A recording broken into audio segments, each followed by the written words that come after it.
அன்பு தமிழ் மக்களே வணக்கம். ரோரிங் லயன்ஸ் என்ற இஸ்ரேலியன் அட்டாக் 20வது நாளை கடந்து சென்று கொண்டிருப்பது உங்களுக்கு எல்லாருக்கும் தெரிஞ்சிருக்கும். காஸ்பியன் கடலில் நின்று கொண்டிருந்த ஈரானிய நேவி கப்பலை இஸ்ரேல் ஏவுகணைகளை விட்டு தாக்கி அழித்துள்ளது.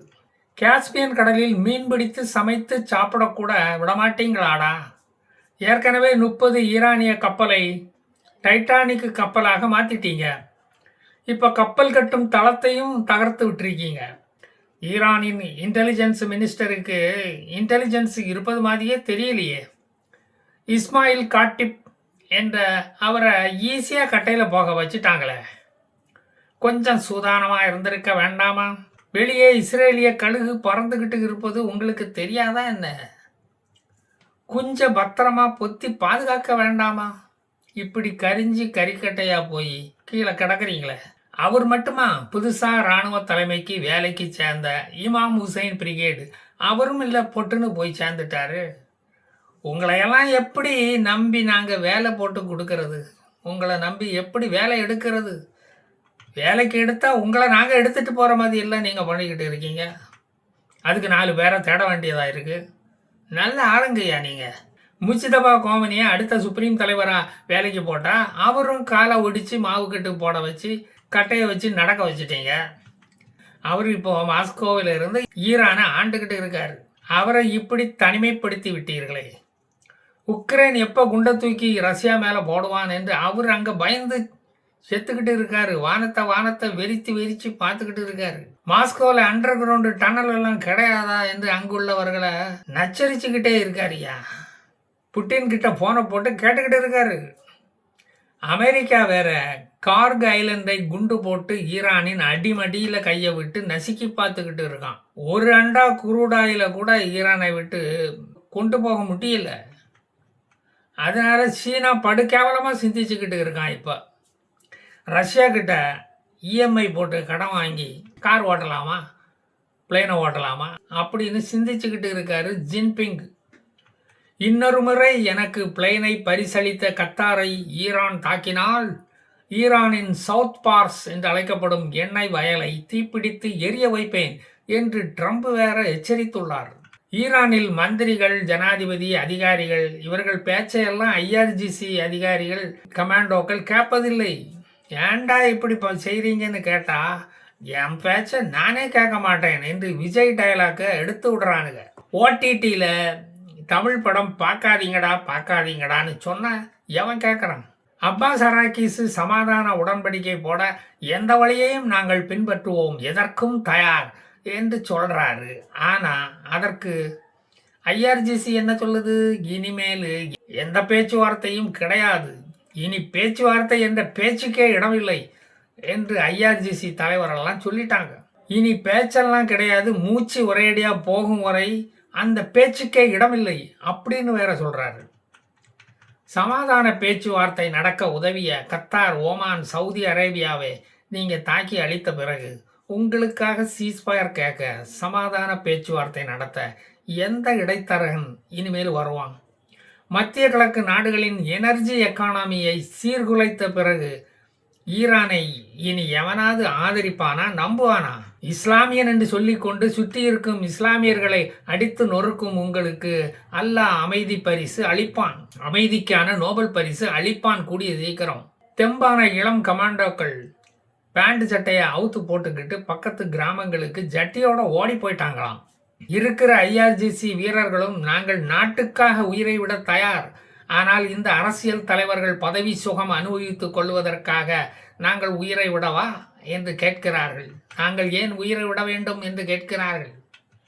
அதுக்கு வேற கூலிப்படையை தமிழ்நாட்டிலிருந்து கூட்டிட்டு வாங்கய்யா. ஒரு பொட்டெல்லாம் கஞ்சா கொடுத்தா போதும், அவன் வேலையை கச்சிதமாக முடிச்சிடுவான் அப்படின்னு சொல்கிறான். ஈரான் நாட்டுக்குள்ள இன்டர்நெட் வசதி இல்லை. இப்போது அங்கு என்ன நடக்கிறது என்பது அமெரிக்க, இஸ்ரேலிய சேட்டலைட்டுகளுக்கு மட்டும்தான் தெரியும்.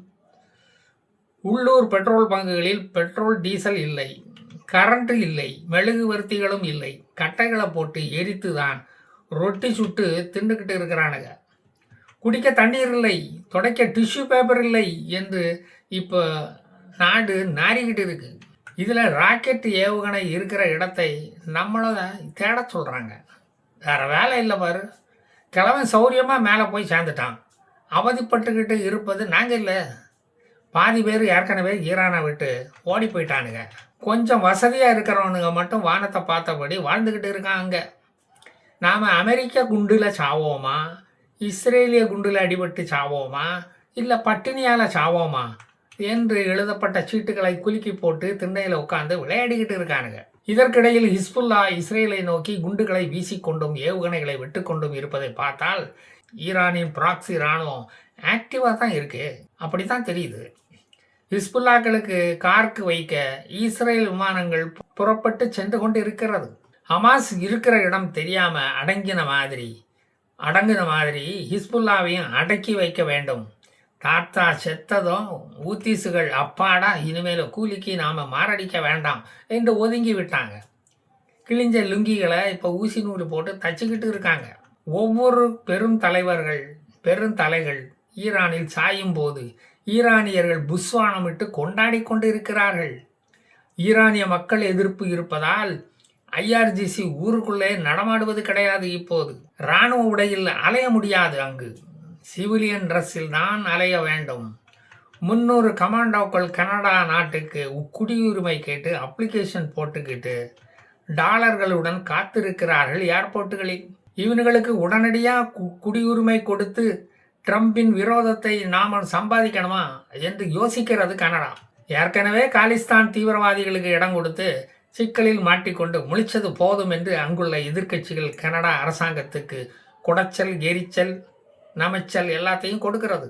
துட்டு கொடுக்குறேன் சாமியோ, விசா பிச்சை கொடுங்க சாமியோ என்று ஐஆர்ஜிசி பிச்சைக்காரர்கள் கூட்டம் அந்த ஏர்போர்ட்டில் சூழ்ந்து கொண்டு கெஞ்சி கொண்டு இருக்கிறது.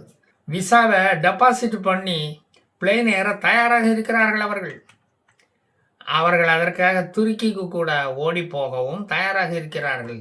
எதுக்கு? அங்கிருந்து பிளேனை பிடிச்சி கனடாவுக்கு போகிறதுக்கு தான், வேற எதுக்கு? அமெரிக்கா அடிஷ்னல் துருப்புகளை மிடில் ஈஸ்டுக்கு அனுப்ப போகிறது. தரைப்படையை உபயோகித்து கல்ஃப் கண்ட்ரீஸுக்கு பாதுகாப்பு கொடுக்க போகிறது. ஸ்ட்ரைட் ஆஃப் ஹார்மஸ் பகுதியை தங்கள் கட்டுப்பாட்டில் கொண்டு வந்து கப்பல் போக்குவரத்தை டிராபிக் போலீஸாக நின்று கண்காணிக்கப் போகிறது. அங்கு கல்ஃப் கண்ட்ரீஸில் உள்ள அமெரிக்க அலுவலகங்களையும் அமெரிக்க அசட்டுகளையும் ஈரான் தாக்கியதற்கு வட்டியும் முதலுமாக கொடுக்க உத்தரவிட்டு இருக்கிறார் ட்ரம்ப். அதனால இன்னும் 2 வாரம் போர் நீடிக்கும் போல தெரியுது. பெட்டிகளில் அடைக்கப்பட்ட தலைவர்களை எதுக்கு இந்த ஈரானியர்கள் தொட்டு கும்பிடுறாங்கன்னு தெரியல. ஈரானியர்களை இந்த அவல நிலைக்கு கொண்டு வந்ததற்கு காரணம் இந்த பெட்டிக்குள்ள படுத்து கிடக்கும் தலைவர்கள் தான் என்பது அவர்களுக்கு தெரியவில்லை. பழக்க தோஷம் போல தொட்டு கும்பிட்டுக்கிட்டு இருக்கிறானுங்க அந்த சவப்பெட்டிகளை. நம்ம ஊரில் தலைவர்கள் காலில் விழுந்து கும்பிடுறது இல்லையா? அந்த வழக்கம் போல தான் இதுவும் அங்கே நடக்குது. கத்தாரில் உள்ள நேச்சுரல் கேஸ் ப்ரொடக்ஷன் யூனிட்டுகளை ஈரான் தாக்கியதில் கத்தார் மன்னன் செம கடுப்பாயிட்டார். வேட்டியை மடிச்சு கட்டிக்கிட்டு இஸ்லாமிய வழக்கப்படி நான் பழிக்கு பழி வாங்கியே தீர்வேன் என்று சூளுரைத்துள்ளார். கருவிக்கிட்டு இருக்காரு. இதில் வேற இருந்த ஒரே ஒரு டீசலைனேஷன் பிளான்ட்டை வேற ஈரான் தாக்கி செயலிழக்க வைத்து விட்டது. அதனால் அங்கே தண்ணி தட்டுப்பாடு வேற இருக்குது. திராவிட நாடாக இருந்தாலாவது கட்டுக்கடங்காமல் மழை பெஞ்சு வெள்ளம் கரை புரண்டு ஓடி கடலில் வீணாக கலக்கும். முடிஞ்ச வரைக்கும் பிடிச்சு குடிநீருக்கு பயன்படுத்தலாம். அங்கே என்ன தூர்வாராத ஆறு குளம் கிணறா இருக்குது தமிழ்நாடு மாதிரி? எதையும் செய்ய முடியாத ஒரு அவல நிலை தான் அங்கு இருக்கிறது. தனியார் மக்களுக்கு இலவச குடிநீர் தருவோம் என்று தேர்தல் வாக்குறுதி கூட அங்கே கொடுக்க முடியாத ஒரு அவல நிலை. ஏன்னா அங்கே நடப்பது மன்னராட்சி. தேர்தலே நடக்காதே அங்கே. தமிழ்நாட்டில் மன்னராட்சி தானே நடக்குது என்று நீங்கள் மனசுக்குள் கேட்பது எனக்கு கேட்கிறது. அது வேற அண்ணாச்சி ஆட்சி, இது வேற மன்னராட்சி. ரைசிங் சன்னா ரைசிங் லயனா என்பது அடுத்த மாதம் தெரிஞ்சிடும். நான் தமிழக அரசியலை பற்றி பேசவில்லை. நீங்களாக தவறுதலாக புரிந்து கொண்டால் அதற்கு நான் பொறுப்பேற்க முடியாது. குண்டு போடும்போது அது மதரசாக்களிலும் விழத்தான் செய்யும். அதை தவிர்க்க முடியாது. இதெல்லாம் போர் அரசியலில் சகஜமப்பா. புரிந்தவன் பிஸ்தான். கரெக்டா? நான் மீண்டும் வருவேன், மீதியை தருவேன். ஜெய் ஹிந்த்.